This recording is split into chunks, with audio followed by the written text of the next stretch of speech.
तो बाबू जी बताइए, जब तक हुआ है धरने में आप आए हैं, यहाँ पे आज आपका आए हुए 34वां दिन है। जो ये हमारा गांव में सामलात भूमि और सामाजिक व्यवस्था को लेकर जो है संघर्ष चल रहा है, ये पूरा मामला लंबे टाइम से जो हम लोग गांव में एक अत्याचारों को सहन कर रहे थे, उसका जो सामाजिक जो परिवर्तन आ रहा है लोगों में, दलितों में, पिछड़ों में, ये मूल कारण वहाँ से शुरू होता है।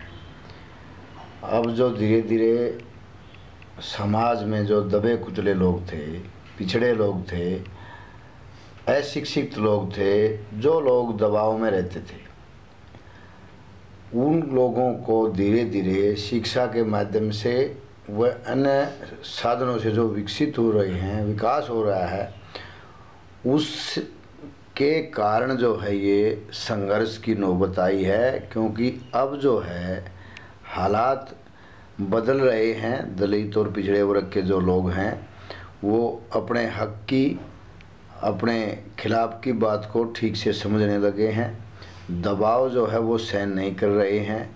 ये इसका कारण रहा है।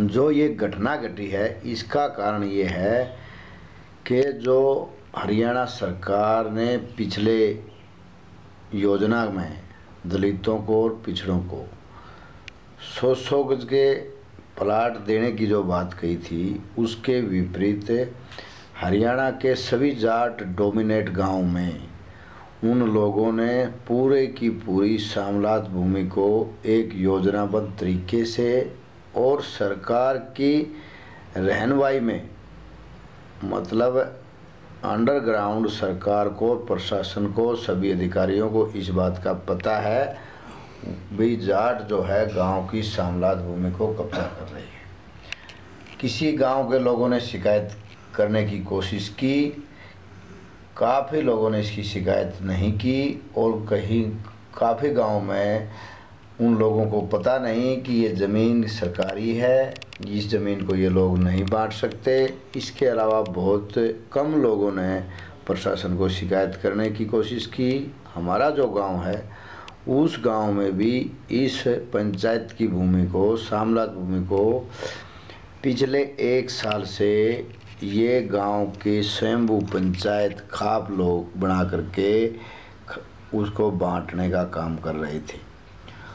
हमारे गांव में भी उन लोगों ने हमारे को इस फर्जीवाड़े में शामिल करने की कोशिश की और हमारे को बकाया कि आपको भी 100 गज के प्लाट दिए जाएंगे और उनकी रजिस्ट्री दी जाएंगी। ये सब कार्रवाई सरकार कर रही है। इस तरह से हमारे को बकाया गया और धोखे से 1-1 हज़ार रुपये लिए गए। जिन लोगों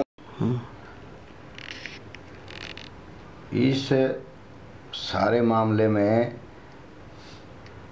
दलितों को, पिछड़ों को गुमराह करके धोखे से 1-1 हज़ार रुपये लेके शामिल किया, और जो लोग शामिल नहीं होना चाहते थे उनका मतलब जो ना संख्या बहुत कम थी, वो इसका सीधे तौर पर फिलहाल जो ना मौके पर विरोध नहीं कर सके। इस कार्रवाई को उन लोगों ने 1 साल भर तक चलाया और गांव के सभी जो है ना जाट इसमें लाभबंद हुए एक योजनाबद्ध तरीके से। इस सब हरकत की कार्रवाई जो कुछ लोग समझदार थे गांव में, दलितों के, पिछड़ों के, उन लोगों ने इसकी शिकायत लिखित में, मौखिक में प्रशासन को 1 साल भर से दे रहे थे, परंतु प्रशासन किसी भी कार्रवाई करने के लिए तैयार नहीं था। सिर्फ बात सुनता और बंद हो जाता। तब जो पूरे गांव की सारी भूमि पर उन लोगों ने एक रिकॉर्ड के अनुसार कागज़ों में कब्जा कर लिया, सामलात भूमि के सारे पेड़ उखाड़ दिए, और जब वो गांव के बाहर जो ग्राउंड बना हुआ था फुटबॉल का, उसमें बच्चे खेलते थे, पेड़ लगे हुए थे, अच्छे सभी गांव के लिए यूज़ हो रहा था, उस ग्राउंड को बार बार कोशिश करी हुई ये ग्राउंड जो है हमारा छोड़ दिया जाए। ये बच्चों खेलने के काम आएगा, सभी गांव के बच्चे खेलते हैं, ये अच्छी चीज़ है गांव के लिए। उसके लिए भी उन लोगों ने साफ तौर से मना कर दिया कि किसी प्रकार का कोई ग्राउंड नहीं मिलेगा। अगर आपने खेलना है तो गांव के दूसरी तरफ जो हमारे से 2-3 किलोमीटर दूर पड़ता है वहाँ जाओ और स्कूल में खेलो। वहाँ हमारे बच्चों को कभी भी एक जो ना भाई के साथ सामाजिक जो गांव में होता है भाईचारा उसकी तरह नहीं घुसने दिया। वहाँ सदियों से हमारे को रोका जा रहा था।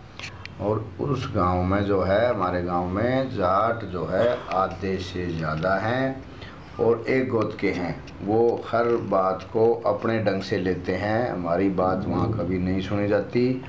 उनकी अपनी खाप पंचायत है, वो खुद अपने फैसले लेते हैं। हमारे खिलाफ़ वो हमेशा ही जो है ना खिलाफ फैसले लेते रहे, हमारे साथ अत्याचार करते रहे थे।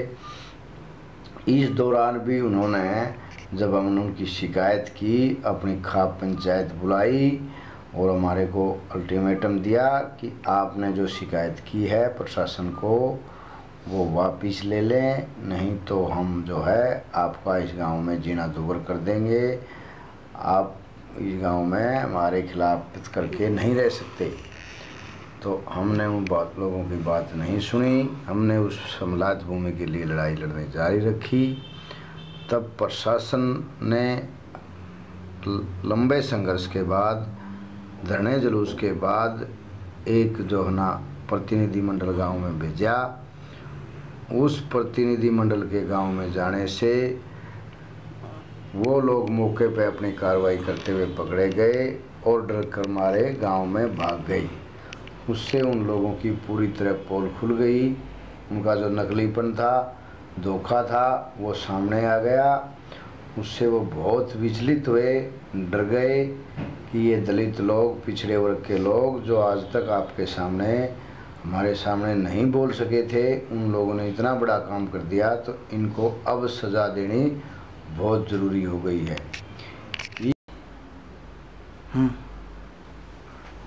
प्रशासन की कार्रवाई के बाद उन लोगों ने दबाव बनाया भी आप अपनी दरख्वास्त वापस ले लें, नहीं तो हम इस गांव में आपको नहीं रहने देंगे। वो लोग जो सदियों से अपनी प्रवृत्ति चली आ रही थी उसको फिर दोना हमारे पर लागू करना चाहते थे।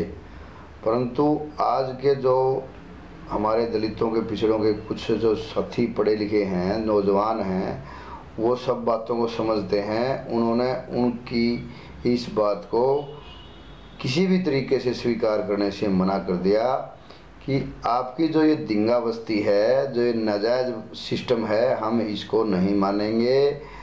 हम अपनी बात पर अड़ गए और उन लोगों को इसका और भी ज़्यादा दुख हुआ।